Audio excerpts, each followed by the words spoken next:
Now, could this sound save your life? This is the noise we will hear next month when the government tests out its new emergency warning message. It'll be sent to every UK mobile phone on Sunday the 23rd of April. A message will appear on our home screens with a vibration and a loud warning sound that lasts for around 10 seconds, even if your phone is set to silent. The system is designed to warn us if there's a life-threatening situation nearby. Kevin Curran is a professor of cybersecurity at the University of Ulster. Morning, Kevin. Good morning, James. First of all, why has the government decided to introduce these messages? Why are they needed? They're following best practice in countries like the US, Canada, Japan and Holland, who already have used emergency alerts for some years, and they claim that they've simply saved lives. So what kind of scenario would it be used in? We make it alerts about severe flooding, fires, extreme weather, and we suspect strongly in the future we may get warnings about maybe incoming missile attacks or to do with terrorism as well.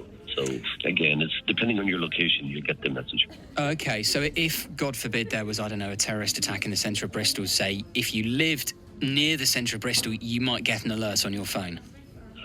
Yes, I mean, the alerts are sent to any 4G, 5G phones. So any iOS device, which is 14.5 iOS, and any Android devices, which are 11 upwards again, that they will get. Even if you're traveling, you will get it because the local cell tower simply pushes out messages to all the UK phones as such. So again, 90% of people, so even the people on 2G phones, the older phones again, they will get some type of message as well. It's going to be a bit weird, isn't it, in a month's time, on the 23rd of April, when everyone's phone is going off with this sound at once. It'll be like a kind of chorus of this beeping sound. It will be strange, but I mean, it's because we all have, handsets now. We all have phones again. So again, we're moving into a new era where our devices will become the hub of our life as such. And this is just one more example again. Now, you could turn this off in settings if you wanted to. You can turn the government alert off, can you? You can. You go into settings on an iPhone. It's go into notifications and scroll down to the end, and you can turn off the two alerts which are coming if you feel. But really, I don't think it's possible we'll never get one of these for years maybe, or it might be a regular occurrence as well. But really, people do have the option again, and the government don't snoop on your details in this case again. It's a push broadcast really by the mobile phone operators too. Even if you're traveling aboard, like I said, you will still get the message. Is there a risk that what starts off as being quite an infrequent alert becomes increasingly common? I mean, I'm just thinking you get these breaking news alerts, from the BBC and Sky, and very often you think, well, I just want the big breaking news. If someone significant has died or if there's been a major incident, give me a breaking news alert. But I get about 10 a day. I don't want 10 a day. Is there a risk the government are going to use this too much?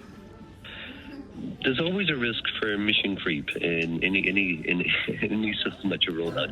I would doubt this because people would become very angry very quickly again. And we also have the news again. So this does not supplant what we hear, what's on the radio, what's in news broadcasts as well coming out. But it can be useful because, without going off topic, we're going into an era where there will be a lot more false broadcasts, a lot more false videos, a lot more false audio, because now people's voices can be sampled and you swear you're listening to that person again. So we're getting into a disinformation era as well. So we will need these kind of points of truth again for something very important again.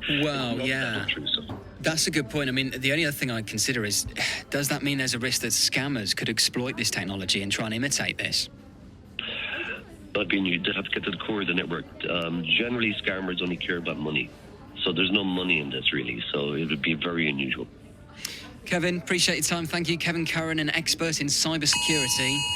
A siren-like alert, basically this one, will be sent to smartphone users across the UK next month to test a new government public warning system. Good morning, this is BBC